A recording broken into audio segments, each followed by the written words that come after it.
Welcome to the Holistic Inner Balance Podcast with Dr. Nicole Cain and Happy Healthy Hadlee, your go-to resource for natural mental health and wellness strategies so that you can become the expert of your own emotional and physical well-being. merging modern science with ancient wisdom.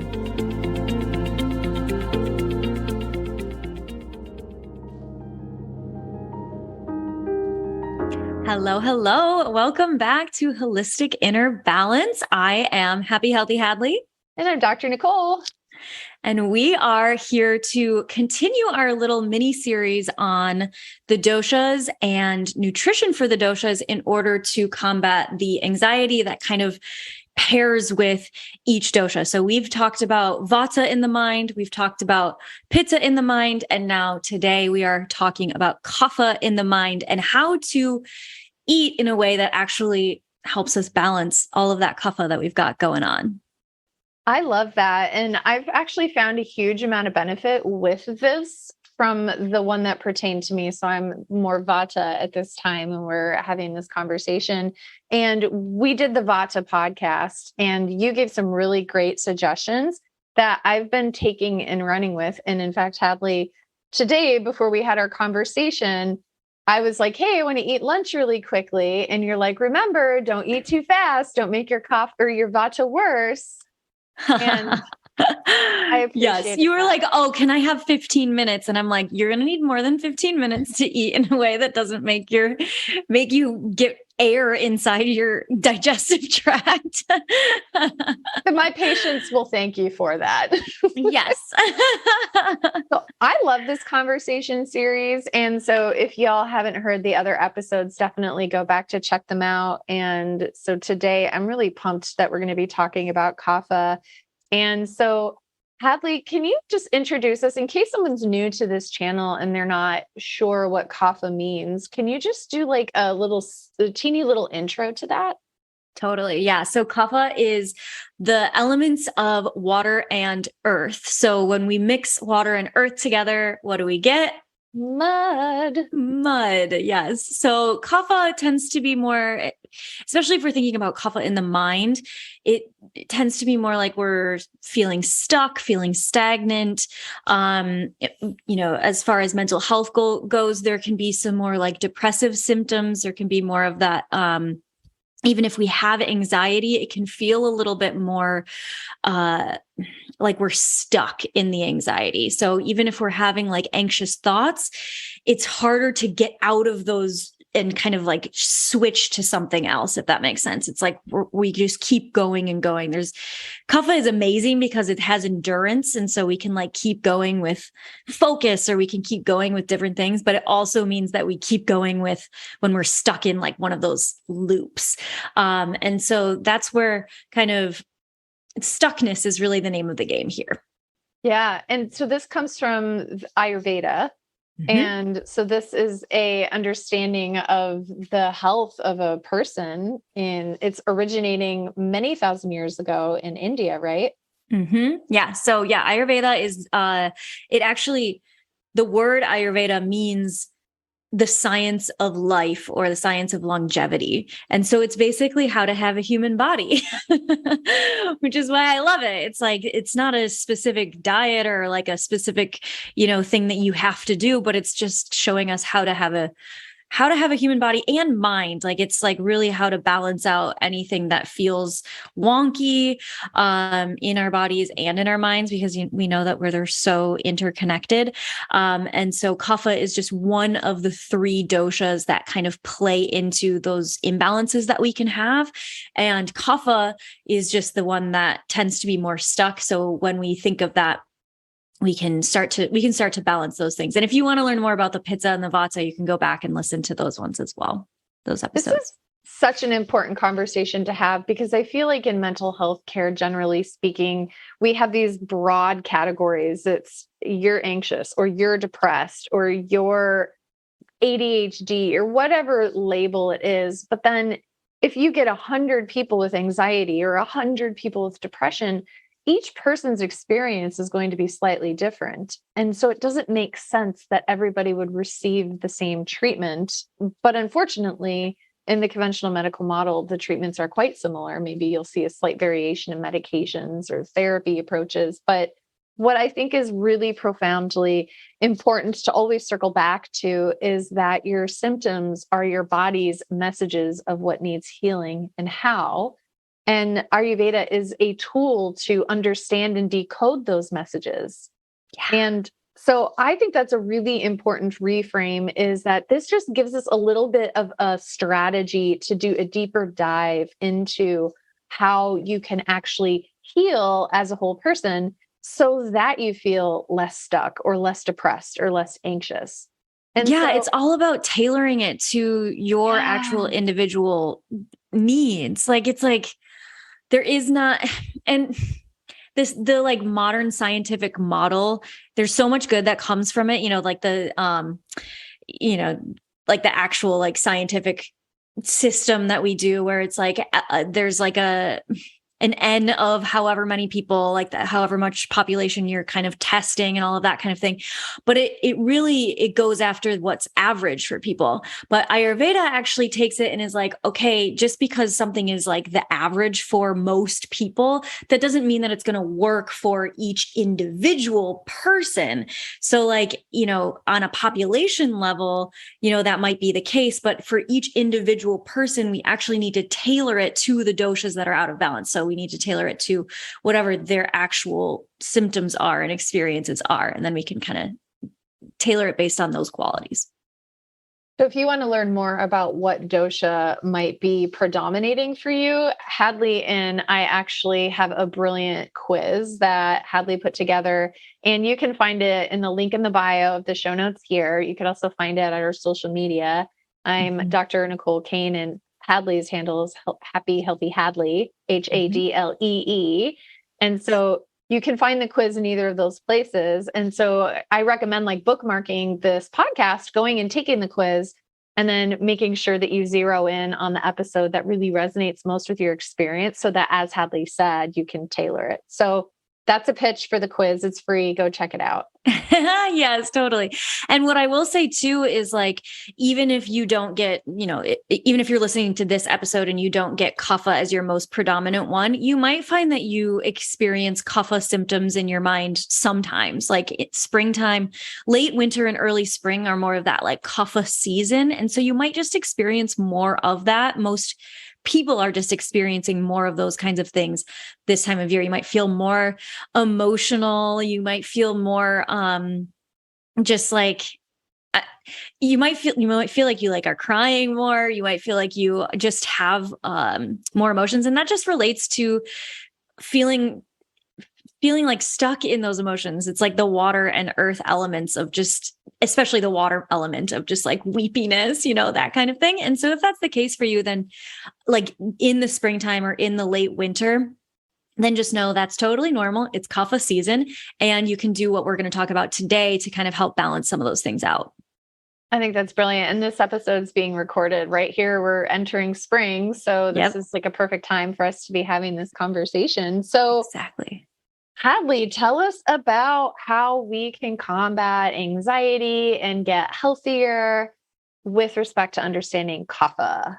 Yes. So it's interesting because a lot of times if you were to look up like on the internet, if you were to type in like Ayurveda anxiety, you would find probably that it's like, oh, anxiety is vata. Like that you would get the impression that it's always vata, like vata, vata, vata. And there is some element of vata in all types of anxiety. But when our anxiety tends to lean a little more into that kapha, it has more of that stuckness, that stuck quality. And then it can also have some of the depressive qualities as well. So we can have like depressive anxiety, that kind of thing, that tends to be more kapha. And so what we want to do when we get into those like more stuck feelings, more, it just feels like the energy is low, if that makes sense. That then what we want to do in Ayurveda, it's all about what's the opposite quality. How do we energize that? How do we bring the energy up? How do we invigorate? How do we actually get unstuck, right? And so we're going to talk today about the kinds of foods that we can do to get unstuck. Now, what I do want to say for this is that a lot of times, because there is still a Vata component, we don't want to go so overboard with Kapha that we are like not eating enough, or because we want to lighten things up with Kapha, but we want to make sure that we're still like eating enough, we're still sleeping enough, we're still doing the things that are going to also balance Vata, or we want to do nervous system regulation, all of that kind of thing too, at the same time as we do all of the things that we're going to talk about today. Does that make sense?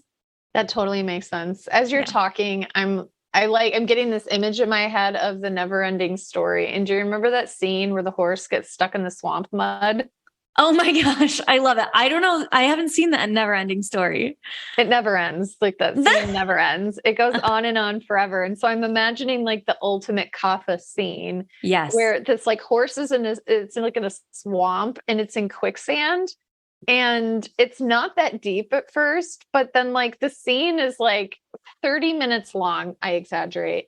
But it's the longest scene, and the rider of the horse, the protagonist of the story, is like crying and weeping. And it's just like you're stuck in the scene. The horse is stuck in the mud. And the whole time you're like, can we just like make this horse just like take a step and like move? Or can we like, why does he even try pulling on the harness? Like, what's going on? The horse is just like stuck there and just gets more and more stuck and sinks over the next like 6 days of you watching the scene. And so I feel like that's a perfect picture of Kapha. You have this like, it's long, it's swampy, it's stuck. And so you're creating this counter image, just like the opposite of like, I'm imagining like the claw coming in and it's like grabs the horse, like, you know, in that like thing. It's like, plucks him out. So tell us about some claws that can pluck that horse out of the mud, create this like opposite, more invigorating experience. What can we do? Totally. So I want to start, instead of like starting with just here are the specific foods and just like listing foods. Cause you know, you can go online and look at foods that I don't find it that helpful, just because it's not very intuitive. It's not like if you were just to go and like memorize a list of foods, it's just not as helpful. So let's talk a little bit about like how to eat in a way that actually balances Kapha, rather than what specific foods to eat. We can go into that a little bit, but the how is just as important as the what. And so the first thing that I will say for Kapha is we want to be eating. So this is so weird. Like this is not going to be the first thing that comes to anyone's mind, but it's super helpful. So eating our biggest meal at the middle of the day rather than as our dinner is like one of the most important things that we can do for all of the doshas, but especially for Kapha. Because what happens is when we eat our big meal in the evening, or, you know, some people are like, oh, I eat a smaller meal earlier, but then they're like eating, you know, like desserts and stuff late into the evening. So like, you know, not eating late in the evening, all of that kind of thing, and eating our biggest meal in the middle of the day when our digestive fire is actually the highest. That is going to be huge for Kapha, because if we're eating right before bed, what happens is that food, well, it impacts our quality of sleep, because our body is trying to like clean house. Our body is trying to kind of like detoxify all of our organs and our brain tissue and all of the things while we're sleeping. And it can't really do that if it's also trying to digest food. So it's just going to impact our sleep. But it's also going to, because it isn't going to be able to digest the food as well, because it's also trying to do all the other things while we sleep, that food's just going to sit there. It's just going to sit in our digestive tract. And that's going to make us feel more stuck, especially when we wake up in the morning. We're going to feel foggy. We're going to feel more lethargic, all of those kinds of things. And then that's going to make it so that the stuckness kind of is proliferated throughout the day. So if you've ever been like, okay, I'm going to like get my shit together tomorrow. Like, I'm going to like finally make things happen. I'm going to finally do it tomorrow. But then you're just like, and so I'm going to eat like late into the evening tonight because I'm going to start tomorrow. And then you wake up the next day and you're like, oh my gosh, I feel like crap. Like, I don't want to, maybe I'll start tomorrow again, like whatever it might be. That's classic kapha tendency.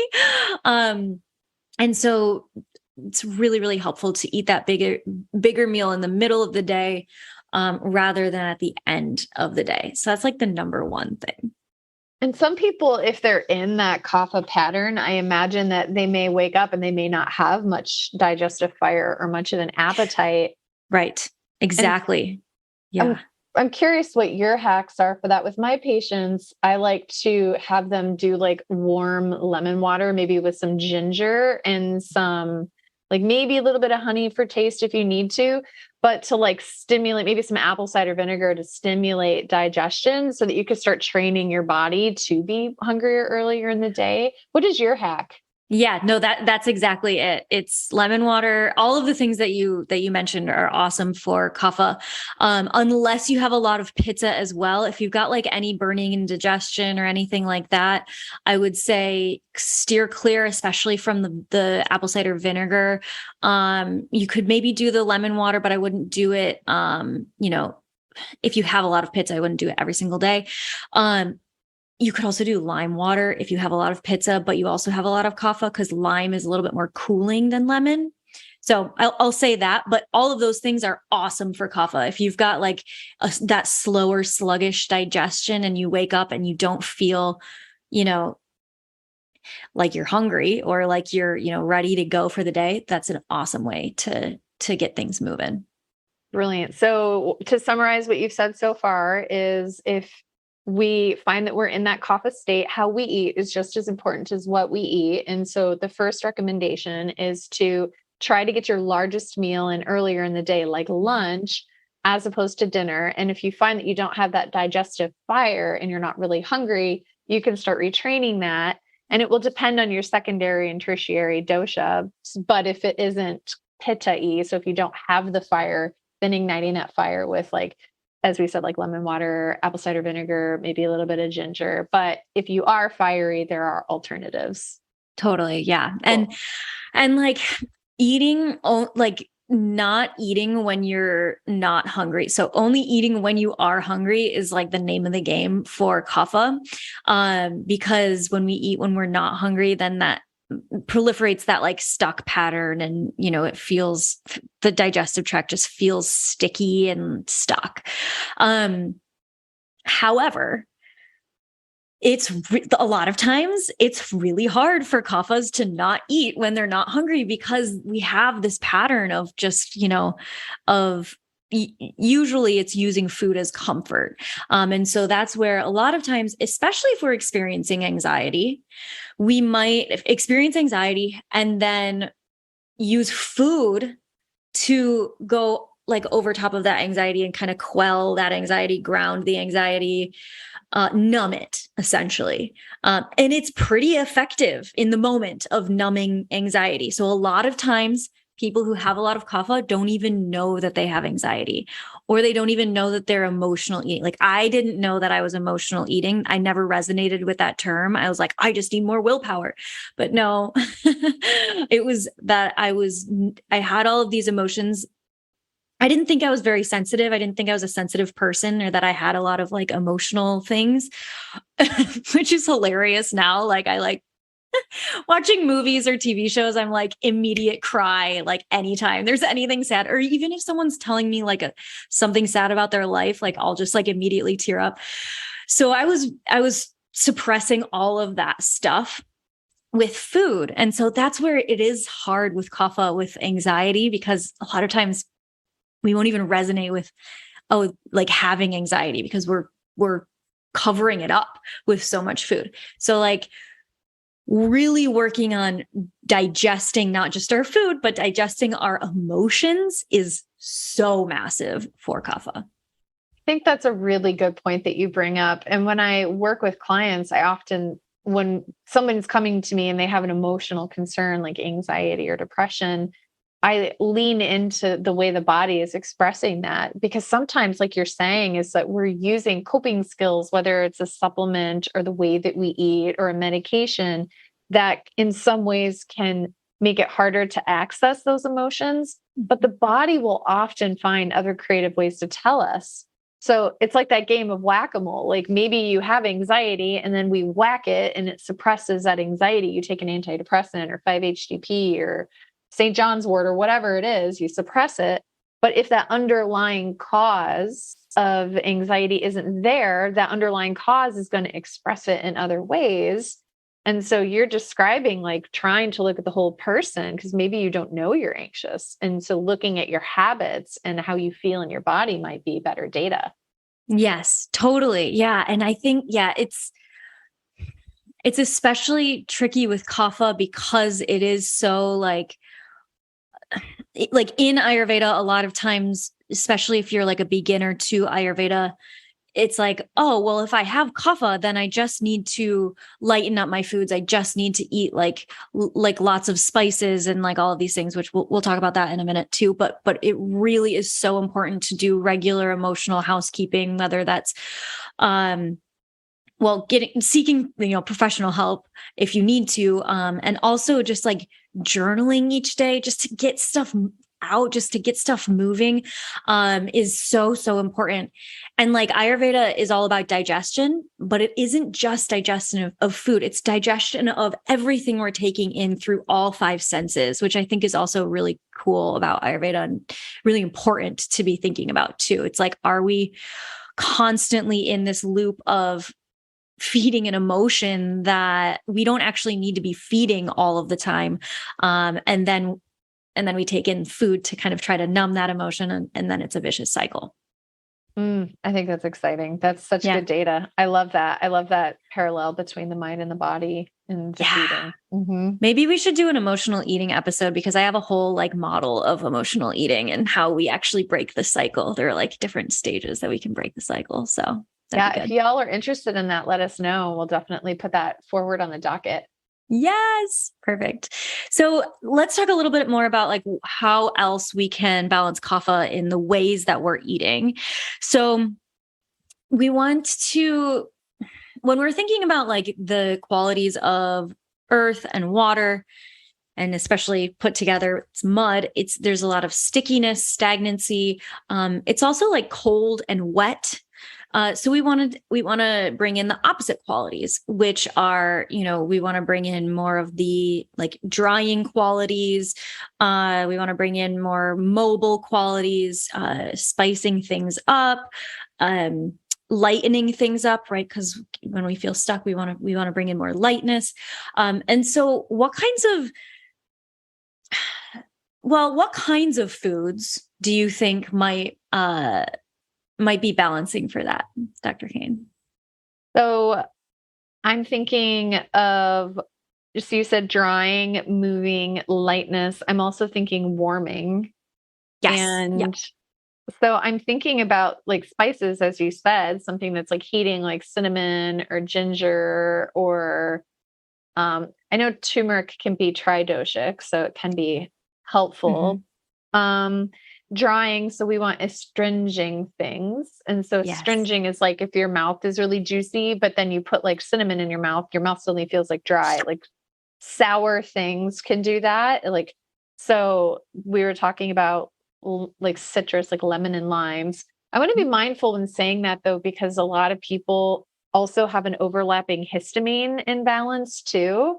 Mm-hmm. And citrus can promote histamine. So just kind of keep that in mind, because there are other non-citrus options. And then the lightness is interesting to me, because I'm like, ooh, is this an excuse to eat popcorn? Because like, when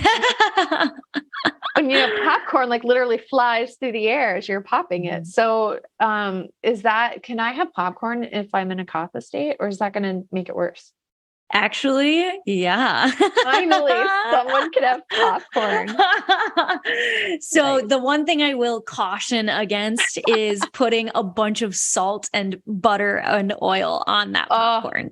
All the good stuff. So boring popcorn, plain old popcorn, or like the rice cakes. Like some people really like rice cakes. Perfect. Yep. That's Kapha can have all of that, those things. And like all of the Vatas are like jealous. Right? Yeah, totally.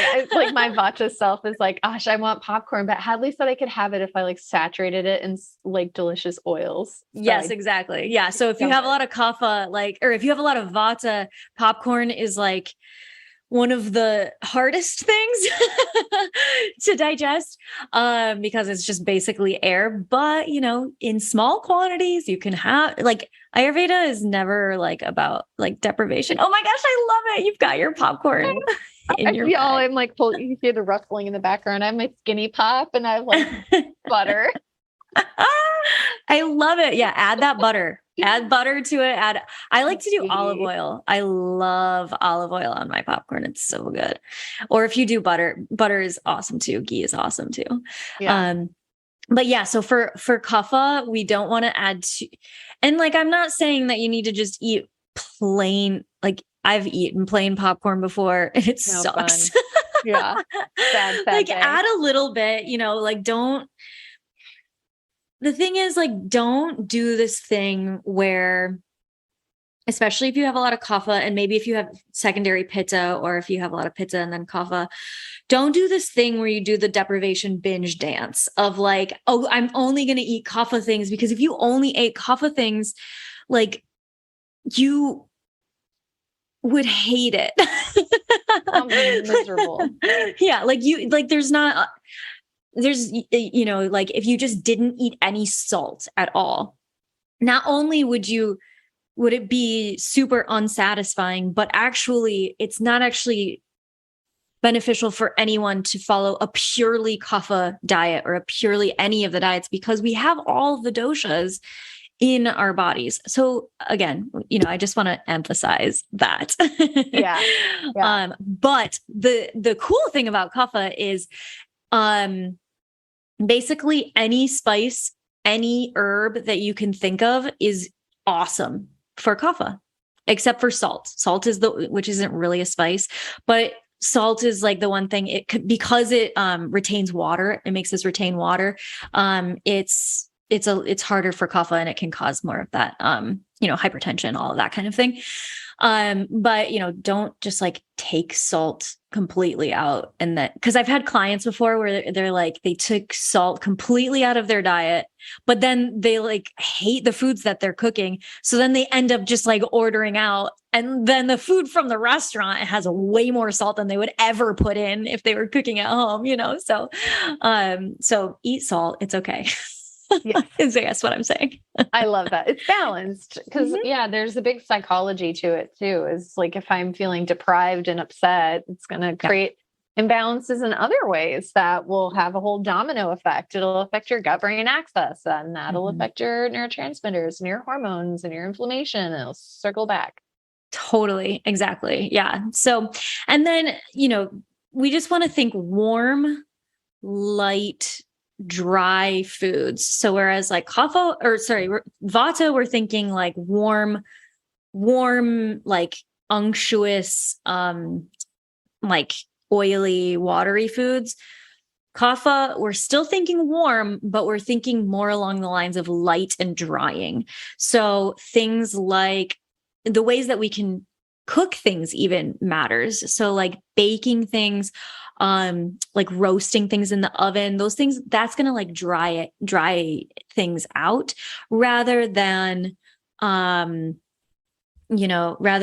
boiling things. Boiling things are going to saturate them with water. So like if we're boiling potatoes, let's say, it might be better to roast your potatoes so that it's that more drying quality. So we can eat all sorts of different types of foods prepared in different ways, which is kind of cool too, so that we don't have to think like, oh, I'm only supposed to eat these things, if that makes sense. So the way that you cook it, it's maybe not even only about what foods you're eating, but how you're preparing them. And so for Kapha, you are emphasizing, instead of like boiling a potato and filling it with liquid, because we're already a high liquid, right? Mm-hmm. Is oven roasting it, baking it. I was also thinking about the revolution of the air fryer. I was just going to say that. Yeah. The air fryer is awesome for kapha. Yes. Put it in the air fryer. Yeah. Yeah. And I'm thinking Perfect. like dehydrated, like if you want to like make like kale chips, like putting them on a dehydrator and, you know, like having a fun time with that. And like doing dehydrated fruits is awesome because if you get fruit that's been dehydrated in a store, they often add preservatives that are not so good for our health, but dehydrating things was probably a delicious, fun way to get your kapha balanced. Yes, totally. You just want to make sure you're not overdoing it with the dried fruits just because there's like a decent amount of sugar. But dehydrating things can be just like a fun thing for sure. And then, you know, it's really about if we're thinking about like not just like fruits and vegetables and things like that, like processed foods are going to be the hardest for kapha probably to handle because there's so much fat, sugar, and preservatives and things like that are all going to aggravate kapha. Obviously, processed foods in general for all of the doshas, foods that are not like that we can't identify in nature are just going to be hard for our bodies, right? But you know, especially for kapha, especially since they're just usually really dense and have the qualities of like mud essentially once they get into our bodies.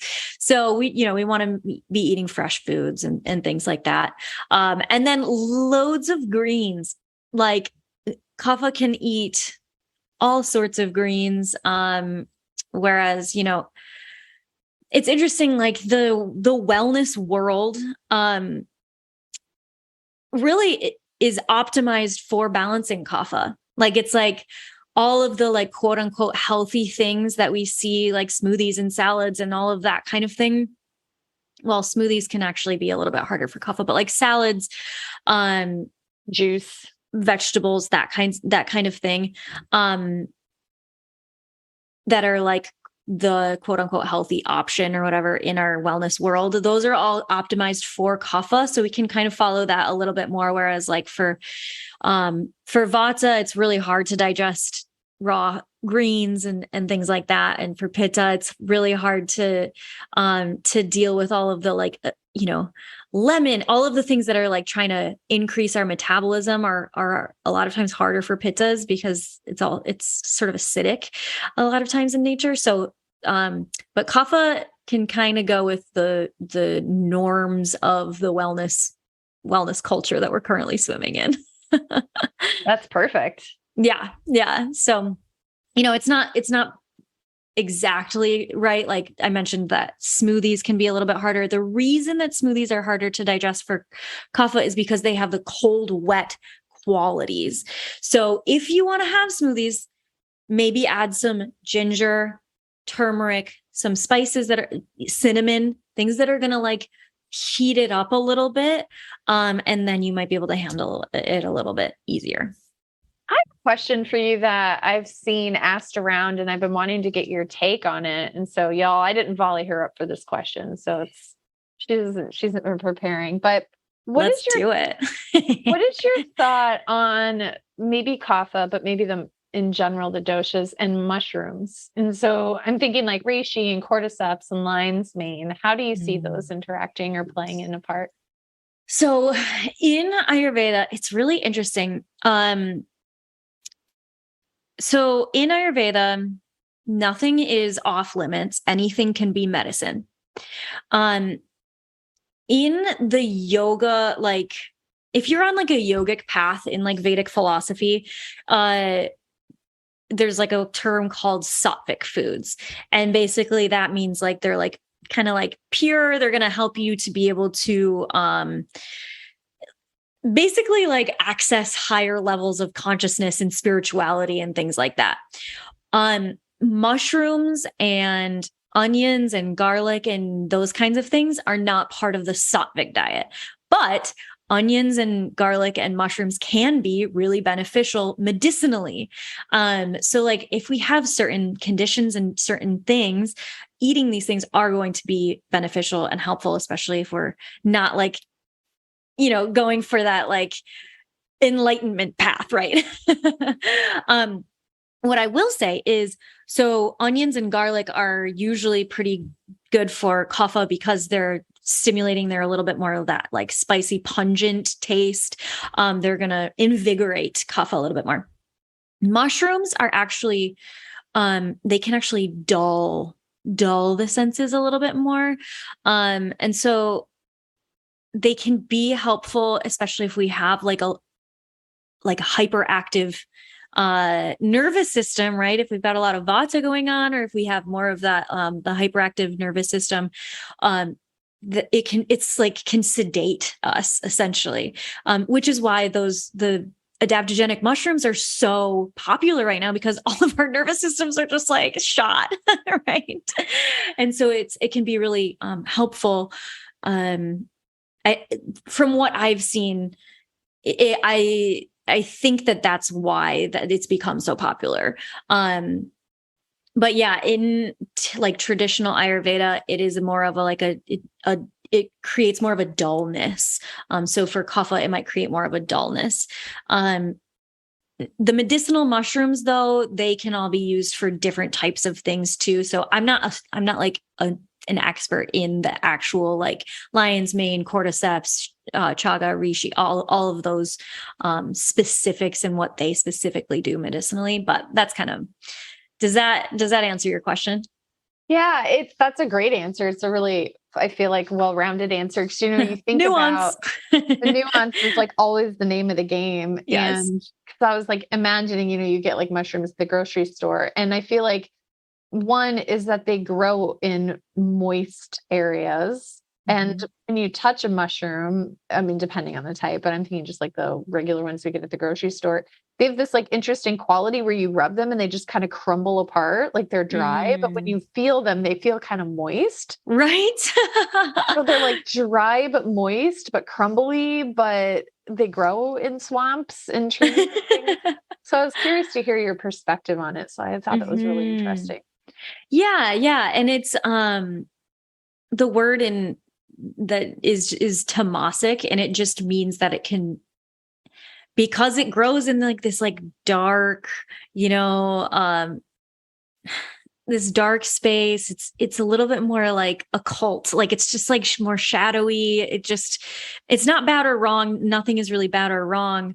It just isn't gonna make us like hype, right? Yeah. Like it's just going to be more sedating. Yeah. Oh, interesting. So you've been walking us through kapha, and you've been walking us through how to eat, and we talked about what to eat a little bit. We talked about how to prepare foods. What else do our listeners need to know about kapha and nutrition? Yeah, I feel like maybe some things to note that are more kapha aggravating that we want to, just kind of be mindful of. And again, we're not like making things bad or wrong, but the classics that are going to make us feel more stuck, more stagnant, more of that, the kapha qualities are things like, well, what do you think? What kind of food is like sticky, heavy, cold, moist, and those qualities. What's like the typical food that you would think that would have those qualities to it? Well, I don't know if this is typical, but I was imagining tapioca and being like, bleh. Actually, yes. Tapioca really? Is kapha aggravating. Yeah. I was like imagining and feeling ill, imagining tapioca. Oh my gosh, I love it. Yes to tapioca. Also, ice cream, which is probably like more common. Yes, that's more typical, at least in the Western Do people Western eat diet. tapioca anymore? Like the more I say the word tapioca, like it feels like not a real thing. I never really grew up eating it, but I know it's more of like a Midwest thing, right? Like a I'm a tapioca Midwest dessert. girl. Yeah. Yeah, Yeah. it's lumpy and it's not okay. Yeah. Well, it's also in bubble tea though, right? Like that's what the bubbles are made of in bubble tea. Oh, gross. I just thought it And was wax. oh yeah, no, those are Legally gross. tapioca and they're very heavy. So like people will drink bubble tea thinking it's, it's a tea. And actually like yeah, it's those bubbles are like have like a ton of density to them and they can be kapha aggravating. I just don't want to be drinking something and then suddenly be like choked by a glob that showed up in the straw. I feel the same way, but some people love it. Like, especially living in Seattle, like that was like the thing to do was go get bubble tea. And we live on the edge here in Seattle. Yeah. We're constantly trying not to choke on our tapioca globs. It's like Orbits. Are you old enough to have remembered Orbits?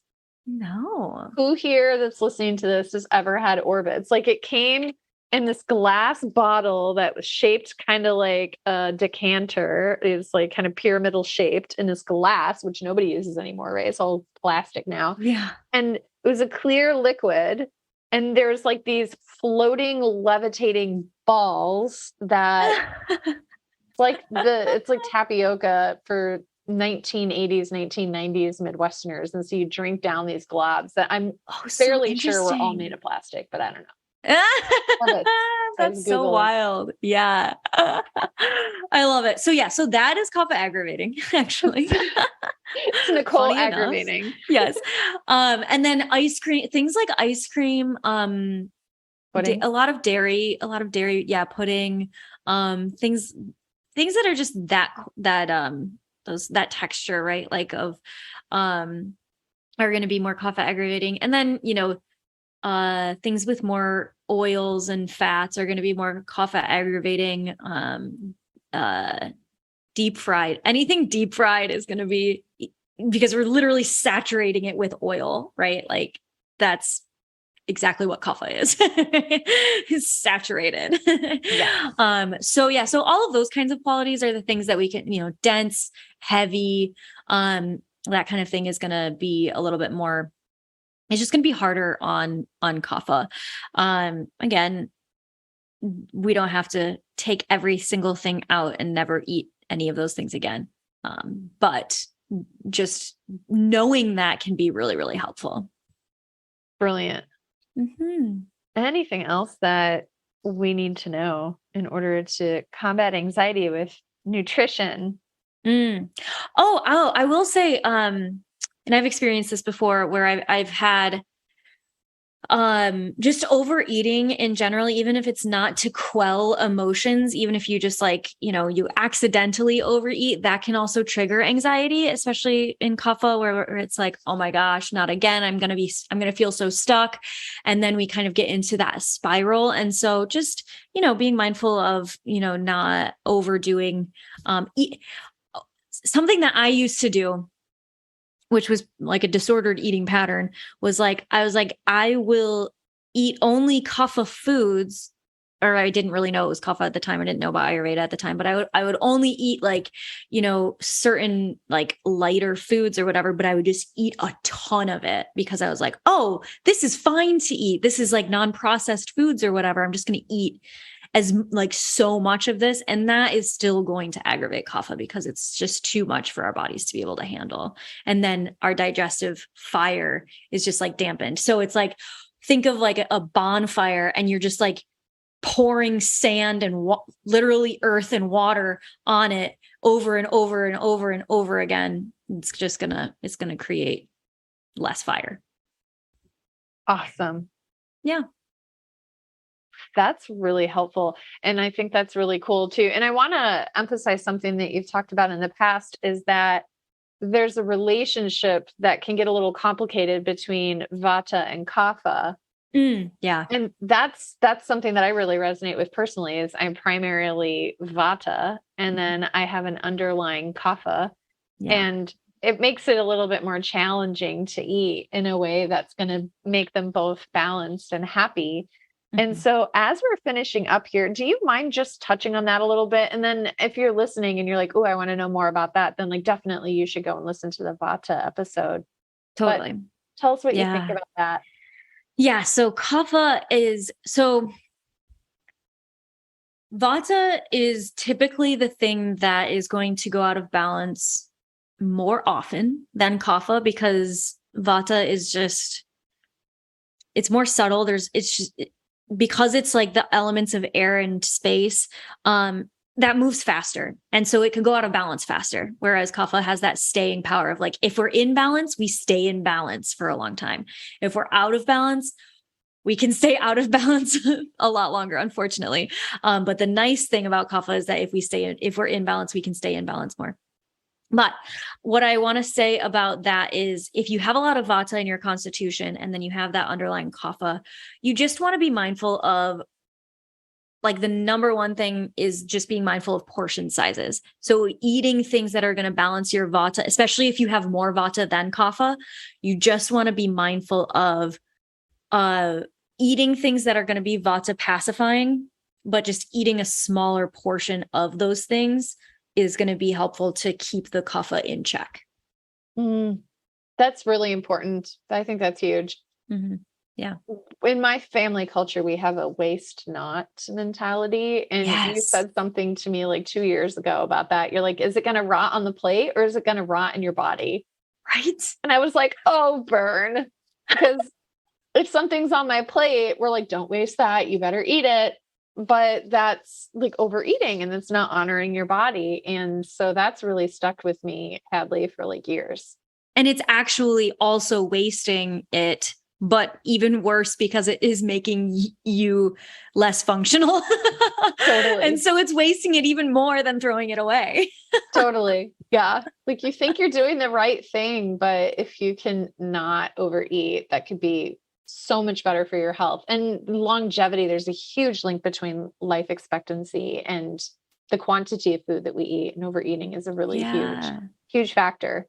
Totally. Yeah. And if you're like, oh my gosh, I don't want to throw things away, like you can also just put it in the fridge, I will, my husband makes fun of me all the time because I grew up with that too. Like, it's very like Dutch. I'm from West Michigan. It's like a lot of Dutch people, and it's a very Dutch thing to like not waste things. And so, I grew up with that as well. And so I will put like 3 bites left that I just didn't, my body just didn't want those last 3 bites. I will put that in the fridge. Like I will put it in a Tupperware and put it in the fridge just so that I don't eat it. And then I don't feel like weird about wasting it or whatever. My husband makes fun of me, but I love that. And then future Hadlee will be happy to have those 3 bites. Yeah, honestly, she always is. Yeah. She's always glad. So, yeah. But this has been really helpful. And so if y'all are giving this a listen and you haven't taken the quiz yet, definitely go and check that out. And one thing I love about the quiz is that it's really focused on forward thinking and drive and excitement and success, which I think is super cool for the Kapha, especially because we're talking about like getting you unstuck and catalyzing that movement. And so do one thing, is create that one movement, like open this podcast up and like scroll down, click on the link in the bio, take that quiz. And then I think it's going to be really cool. It's a little bit different than some of the quizzes that you'll find on the other websites, which are a little bit more focused on physical symptoms. This is some other elements that I think you'll really vibe with. So for sure, check that out. Yeah, super holistic. And we definitely wanted to tailor it to, it has all of those components of like body, mind, and also we included like your passion and your purpose in life and stuff too. So yeah, it's fun. Hadlee, thanks. This has been great. I so love interviewing you and learning all about the doshas. It's the best. Oh my gosh, it's so fun. It's my joy. Thanks for chatting. This was great. Awesome. Well, thanks everyone. We'll see you next time. Thank you all. Much love. Bye-bye. Bye.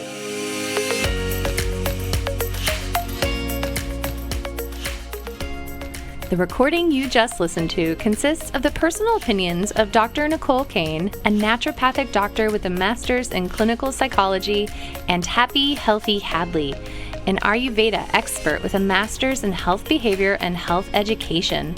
While these opinions are based upon literature, counseling, education, medical training, and clinical experience, this content should not be viewed as the definitive opinion on these subjects. Listening to this podcast is not a substitute for any sort of medical, psychological, or other form of treatment. If you are in a crisis, please call 911 or call the National Suicide Prevention Line at 1-800-273-8255. If you are in need of counseling, don't hesitate to make an appointment with a counselor in your area. Dr. Nicole and Hadlee are passionate about you becoming the expert of your own emotional and physical well-being. If this resonates with you and you think this podcast would help someone you love, please share it with them. We look forward to seeing you on the next episode of the Holistic Inner Balance podcast.